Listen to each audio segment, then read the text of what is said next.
Welcome to the Fandemic Presents Alone Star Reviews. This is a podcast about the things you love and the voices that don't. Each episode, I'm going to take a beloved movie, TV show, a saga, or something, go over some facts about it, and then read some of its worst reviews. I'll give you my 2 cents and find out if I agree or not. I'm the self proclaimed Emperor of Awesome, Bradley Buchanan, and this is a Lone Star Reviews on YouTube and on audio podcasts everywhere. So I started off with Star Wars. We're going to go through the entire saga. So episode 1 was The Phantom Menace, and we're obviously going to go right into episode 2, which is Attack of the Clones.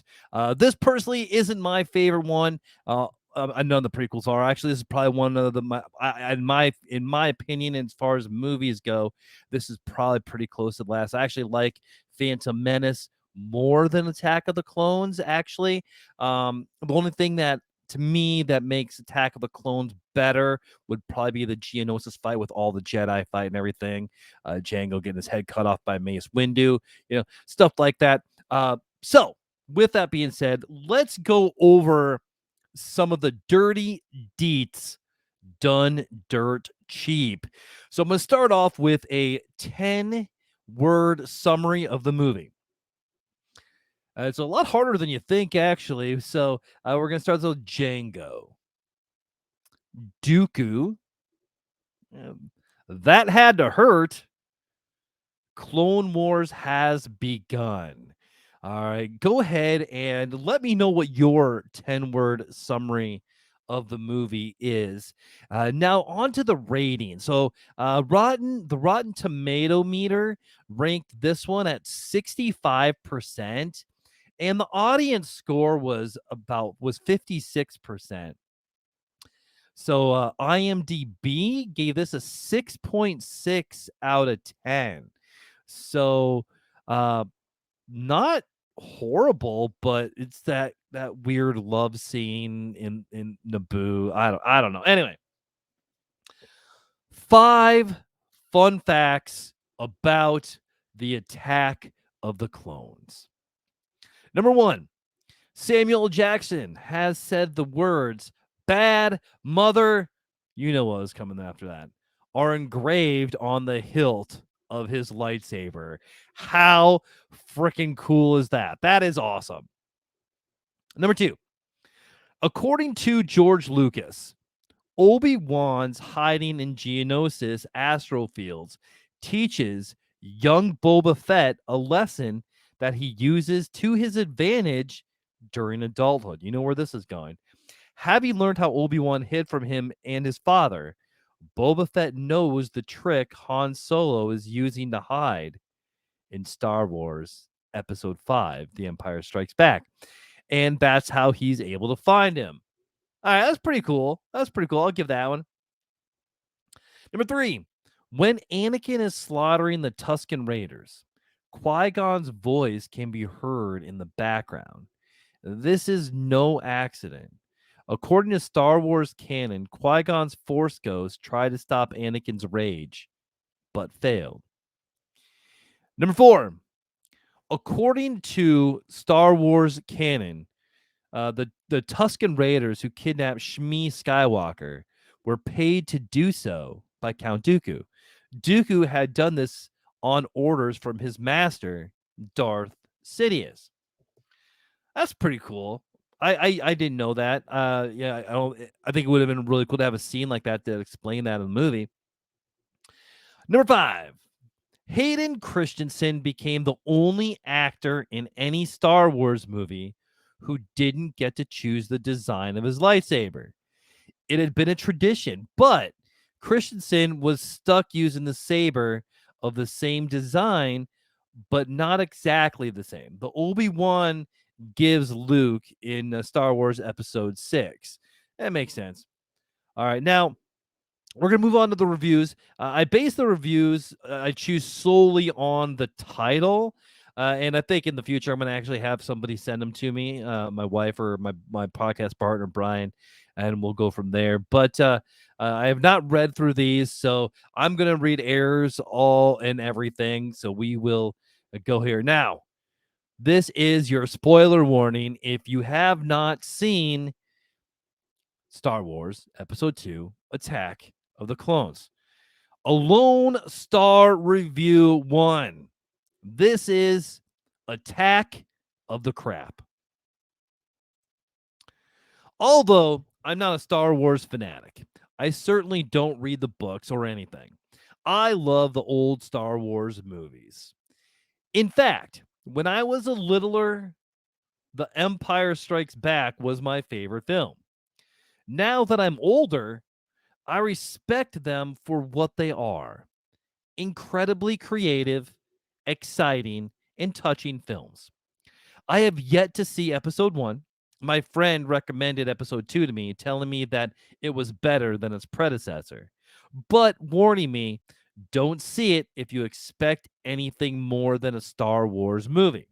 I mean, Star Wars was in the title. Maybe I just have nostalgic love for the first trilogy, but I would never think that they were anywhere near as poor in any way as this new garbage.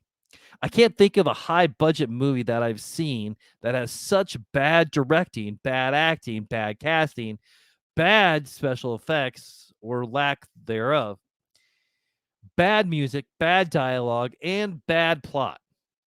As Attack of the Clones, bad title too, the reviewers on this site giving this movie positive reviews must all be brainwashed. Maybe there's all just excited that it's better than episode 1, which I can only assume must be the worst movie ever made, considering this one definitely belongs in the bottom 100. Let's begin with the directing. What the hell did George Lucas tell his actors? My only guess that the conversations went something like this: Lucas, hey Sam, sit in that chair and say your line.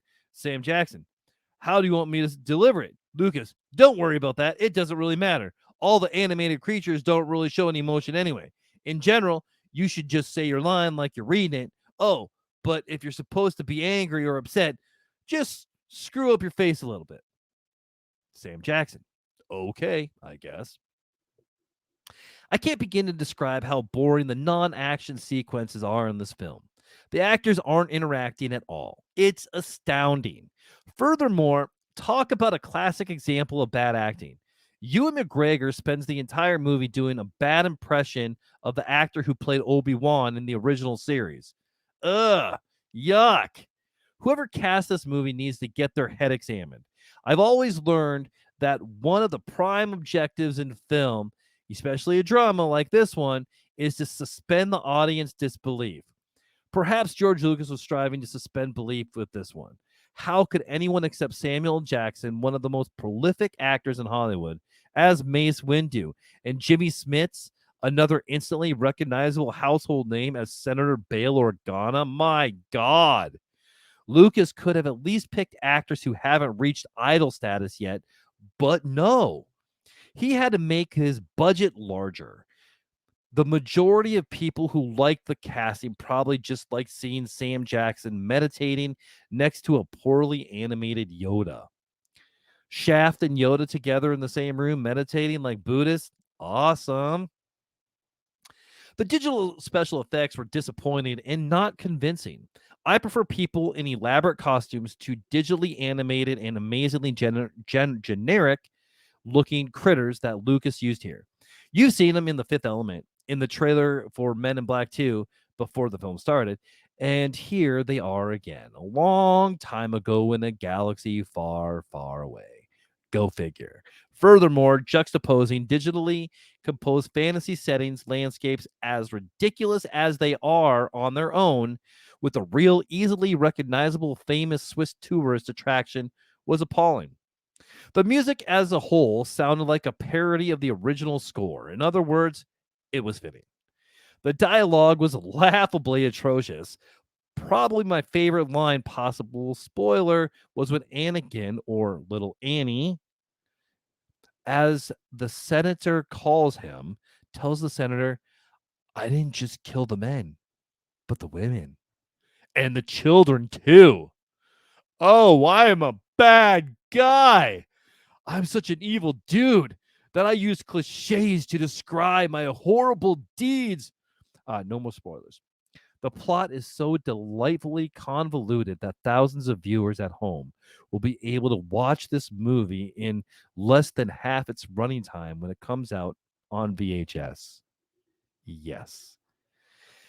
They can all simply fast forward to the action sequences and not miss anything important in the film. In fact, they might as well fast forward through the whole thing, given the end credits are by far the movie's finest sequence. Ouch. I'm getting tired of writing, so I'll just say that there are so many problems with this movie that this review hasn't even nearly given it justice. Please, oh, this is all in caps. Please don't dismiss this review just because it's negative. If you haven't seen the movie yet, please wait till it comes out on video. At least then you can get the pleasure of taking the tape out of the machine and smashing it to bits in frustration. That was loud, and I'm sorry. So, um, do they make some valid points in there? I don't think so. This person has a lot of haterade on the movie. I didn't think. I mean, it's bad, but man, I mean, like Samuel Jackson is fine in the movie. I mean, yeah, I do want to see Samuel Jackson meditate, not because he's Shaft, because he's freaking Samuel Jackson. I want to see whatever he does. Um, so yeah, all right, there you go. Number one. We're gonna get into number two. A Lone Star review. Number two. This one is called Great Big Steaming Pile of Dooku. I couldn't refuse this one. Can you follow moving objects with your eyes? If that's all it takes to thrill you, then watching Attack of the Clones may well be the most titillating experience of your life. The barrage of mobile things on the screen just doesn't cease. There's even something here for the audio buffs. Plenty of those signature rumbling ships, whizzing lasers, and humming lightsabers. Pair up those noises with the visuals, and you have a summer blockbuster. George Lucas is back. All right, all right. With the second worthless Star Wars movie in a row. I can't understand the ridiculous, effusive praise that the majority of reviewers here seem to be heaping upon this thinker. I like this guy. I can only hope that the most of the people who hated it felt no inclination to review it at all. I especially love the masterminds who proclaim, if you don't like it, don't go see it. Yeah, thanks. So we're supposed to walk into the theater with a preformed positive opinion? Morons. If I plunk down $10 for a widget that I soon discover doesn't work, am I not entitled to get a refund or at least replacement? Of course. Warranties and the Better Business Bureau were created for precisely this purpose. Well, I paid the money to see episode 2 and I was extremely disappointed. So why is it that I'm somehow not entitled to criticize Lucas? George Lucas is just plain lazy.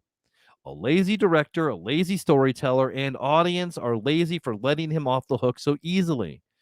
Incidentally, Lucas himself deserves absolutely no credit for the incredible CGI. His studio paid other people to do that. You will probably never know their names, and I'm positive that Lucas is profiting far more from this venture than all of them combined. Look, Lucas has countless millions at his disposal. He damn well should shoot for an Oscar caliber film. Or maybe he's just too afraid to the challenge. So he rests on his laurels and hides, I think he meant morals, laurels, and hides behind the brand name of the movie franchise. And when the critics come out of the woodwork, he can babble on about how it's not supposed to be great filmmaking or some other lame excuse. Lazy, lazy, lazy. A few others let me do that over. A few others here have panned the lifeless acting, glaring plot inconsistencies, and general lack of true Star Wars atmosphere more eloquently than I could. So feel free to comb through the effluvium of laudation below to find the few precious gems of honest criticism. Never mind the absurd Yoda fight scene, which will only appeal to those who can't let well enough alone and who demand that every movie character be proficient in some martial art. Why? Why? Why must every big budget sci-fi or action movie nowadays give a nod to the Matrix? Can't Yoda just remain a gentle, wizened teacher? The only thing I really liked about this movie was the Tusken Raider encampment.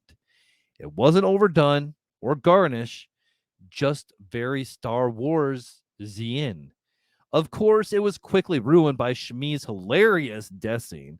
In reference to Anakin, a little boy sitting behind me in the theater said, without a trace of irony, "What's he so bad about? What's he so sad about?" From the mouth of babes.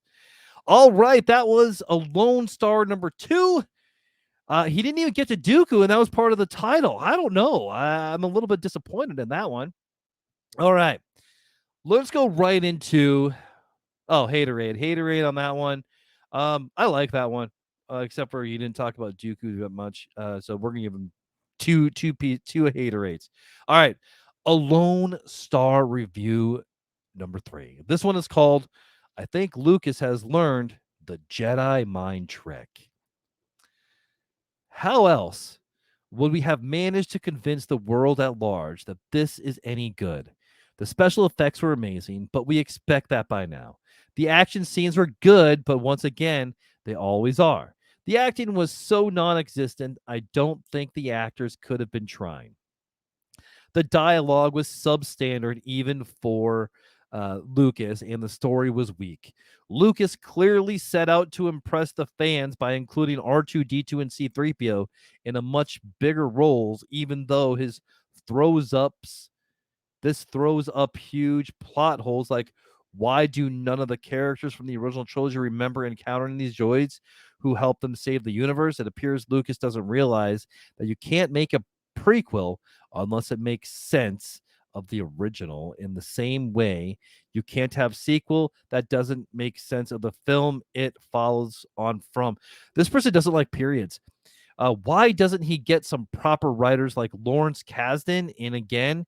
And is he still trying to convince us that he always intended there to be 9 parts and had them planned out from the start, which is quite frankly an obvious lie? I think he had an idea where they all wanted to go. I don't think he had, straight up, Rise of the Skywalker and everything.